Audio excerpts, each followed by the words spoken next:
उत्तर प्रदेश में त्रिस्तरीय पंचायत चुनाव की तैयारियां जोरों पर हैं। प्रधान पद के सभी प्रत्याशी अपने अपने क्षेत्र में लगातार दौरा कर रहे हैं। साथ ही साथ क्षेत्र पंचायत सदस्य अर्थात बीडीसी के प्रत्याशी और जिला पंचायत सदस्य के प्रत्याशियों ने भी क्षेत्र में प्रचार प्रसार तेज कर दिया है। इसी बीच एक नई खबर निकल करके सामने आ रही है, जिसके माध्यम से बहुत बड़ी स्थिति उत्पन्न होती हुई दिखाई दे रही है। जी हां, प्रधानी चुनाव में इस बार बड़ा बदलाव। यूपी सरकार का आदेश, आधार लिंकिंग से होगी जांच। संपूर्ण जानकारी और खबर के लिए आप वीडियो के अंत तक बने रहें, आपको संपूर्ण जानकारी से अवगत कराया जाएगा। दरअसल उत्तर प्रदेश में त्रिस्तरीय पंचायत चुनाव को लेकर के तैयारियां तेज कर दी गई हैं, लेकिन उत्तर प्रदेश पंचायत चुनाव से पहले एक बड़ा अपडेट सामने निकल कर आ रहा है। इस बार आधार लिंकिंग के माध्यम से मतदाताओं की जांच होगी। अभियान शुरू होने पर जहां कुल मतदाता 34 लाख के पार थे, वहीं अंतिम सूची में यह आंकड़ा बढ़कर 34,88,981 पहुंच गया है। यह खबर सिर्फ और सिर्फ प्रयागराज के लिए है, जो मतदाताओं की मैं बात कर रहा हूं, लेकिन जो आधार लिंकिंग से जांच होगी वह संपूर्ण उत्तर प्रदेश के लिए है। और इसी प्रकार जिस तरह से प्रयागराज जिले में बढ़ोतरी दर्ज की गई है, उसी प्रकार अलग अलग जिलों में मतदाताओं की संख्या में लगातार बढ़ोतरी दर्ज की गई है। मतदाताओं की संख्या में तेजी से इजाफा हुआ है। अब बात करते हैं पूरे उत्तर प्रदेश की खबर के बारे में। तो उत्तर प्रदेश में त्रिस्तरीय पंचायत चुनाव 2026 की तैयारियों के तहत मतदाता सूची पुनरीक्षण अभियान ने एक बड़ा बदलाव प्रस्तुत करने का कार्य किया गया है। अलग अलग जिलों में ड्राफ्ट मतदाता सूची प्रकाशित हो चुकी है, अर्थात अंतिम मतदाता सूची प्रकाशित हो चुकी है। अभी दावे और आपत्तियां ली जा रही हैं और मतदाता सूची को निर्वाचन अधिकारी के कार्यालय में चस्पा कर दिया गया है। उप निर्वाचन अधिकारी के कार्यालय में चस्पा कर दिया गया है और 30 दिसंबर तक इस पर दावे और आपत्तियां मांगी गई हैं। प्रत्येक जिले के उप जिला निर्वाचन अधिकारियों के मुताबिक उत्तर प्रदेश में इस बार अभियान के तहत सभी सूची को संबंधित सहायक निर्वाचन रजिस्ट्रीकरण अधिकारी कार्यालय, बीडीओ कार्यालय और बूथों पर भी उपलब्ध कराया गया है। वहीं बीएलओ के पास भी मतदाता सूची मौजूद रहेगी, ताकि ग्रामीण स्तर पर भी इसका सत्यापन किया जा सके और किसी भी प्रकार की त्रुटि होने पर उसमें सुधार किया जा सके।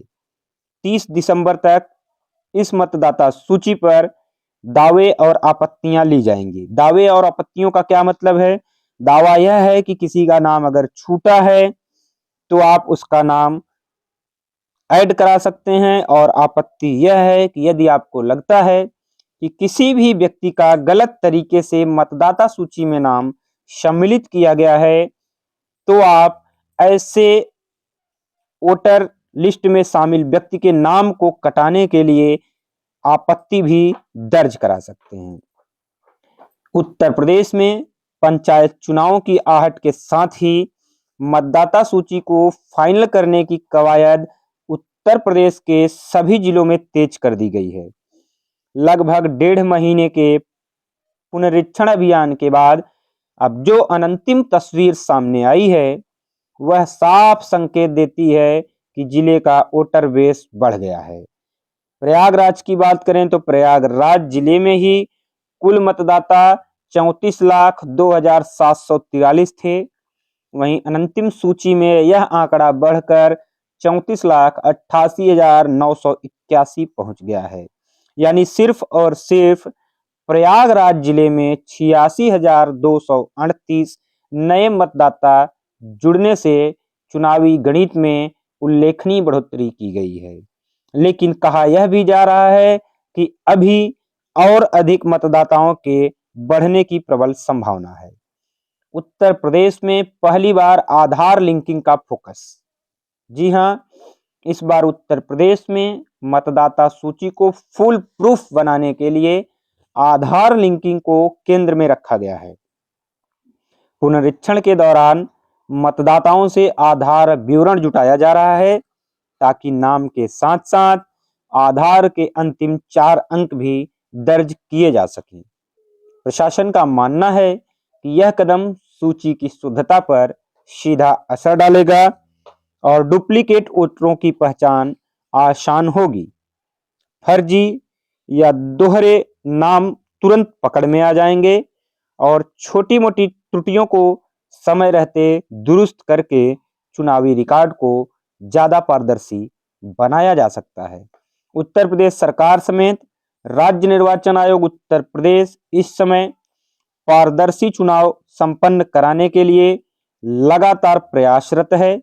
इसी क्रम में सबसे पहले मतदाता सूची को ही दुरुस्त करने का कार्य किया जा रहा है। उत्तर प्रदेश में पहली बार आधार लिंकिंग पर ज्यादा फोकस दिया जाएगा, यह एक महत्वपूर्ण खबर है। आधार लिंकिंग के बाद गड़बड़ी की संभावना कम हो जाती है। इसके साथ साथ डुप्लीकेट वोटरों पर बड़ी कार्रवाई की भी तैयारी है। पंचायत चुनाव की मतदाता सूची को लेकर के राज्य निर्वाचन आयोग ने करीब 6 लाख डुप्लीकेट मतदाताओं की संभावित सूची उपलब्ध कराई थी। इसी के आधार पर बीएलओ स्तर पर सत्यापन कराया गया। जांच में करीब 1.5 लाख मतदाता डुप्लीकेट पाए गए, जबकि बाकी मामलों में या तो नाम पहले ही कट चुके थे या शिकायत सही नहीं पाई गई थी। कई बार यह भी देखा गया कि एक ही मतदाता के 2 नाम दर्ज हैं और वह मतदाता पिछले चुनाव में 2 बार वोटिंग भी किया हुआ है, अर्थात 2 बार नाम ऐड होने का गलत फायदा भी उठाया गया। पहले नाम पर वोटिंग की गई, फिर दूसरे नाम पर भी वोटिंग की गई, जिसके तहत मतदाता सूची की शुद्धता पर सवाल उठने शुरू हो गए थे। इसीलिए इस बार चुनाव आयोग ने बहुत ही सख्ती के साथ डुप्लीकेट मतदाताओं के नाम काट दिए हैं। 4 लाख नए जुड़े तो 3.24 लाख नाम हटे भी हैं। प्रत्येक जिले में कुछ नए नामों को जोड़ा गया है तो बहुत सारे डुप्लीकेट मतदाता, मृत मतदाता या स्थानांतरित मतदाता अर्थात जिन्होंने अपना स्थान छोड़कर दूसरे स्थान पर अपनी मतदाता सूची में नाम ऐड करा लिया है, ऐसे लोगों के नामों को काटा भी गया है। तो साथ ही साथ 18 वर्ष की आयु पूरे करने वाले नए मतदाताओं की लिस्ट भी लंबी दिखाई दे रही है और नए मतदाता भी काफी जुड़े हुए हैं। अभियान के तहत सभी ब्लॉक में, सभी ग्राम पंचायतों में मतदाता सूची पुनरीक्षण का कार्य बहुत तेजी से किया गया है। अब तक लगभग 3% की बढ़ोतरी पूरे प्रदेश स्तर पर मापी गई है। इस हिसाब से देखा जाए तो युवा वर्ग बहुत अच्छे ढंग से वोटिंग में इस बार बढ़ चढ़ करके हिस्सा लेगा। साथ ही साथ प्रत्याशियों पर गौर किया जाए तो इस बार पुराने प्रत्याशियों की बजाय नए प्रत्याशी ज्यादा मैदान में उतर रहे हैं। इस लिहाज से भी इस बार का त्रिस्तरीय पंचायत चुनाव बहुत ही दिलचस्प होने वाला है। लेकिन जब तक आरक्षण सूची फाइनल नहीं हो जाती है तब तक प्रत्याशियों की तस्वीर फाइनल नहीं हो पाएगी, क्योंकि आरक्षित वर्ग के साथ साथ अनारक्षित वर्ग, महिला वर्ग और हर वर्ग के कैंडिडेट अपना निहितार्थ तलाशने के लिए अभी तक चुनावी मैदान में डटे हुए हैं।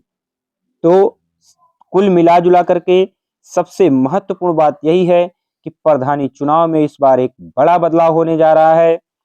सरकार पूरी तरीके से तैयार है। पंचायती राज विभाग ने अपने स्तर पर संपूर्ण तैयारी भी कर लिया है और इस बार आधार लिंकिंग से जांच होने की संभावना प्रबल जताई जा रही है। तो आज की वीडियो में बहुत ज़्यादा जानकारी नहीं दे पाऊंगा, इतनी ही जानकारी थी जो महत्वपूर्ण जानकारी थी कि आधार लिंकिंग से जांच होगी। ये जानकारी मैंने आपको प्रोवाइड करा दिया। आज की हमारी यह वीडियो आपको कैसी लगी कमेंट बॉक्स में जरूर बताएं। अगर आप हमारे चैनल को अभी तक सब्सक्राइब नहीं किए हैं या आप हमारे इस वीडियो को पहली बार देख रहे हैं, आप हमारे चैनल पर पहली बार विजिट किए हैं, तो चैनल को सब्सक्राइब करें, वीडियो को लाइक करें, अधिक से अधिक दोस्तों को शेयर करना ना भूलें।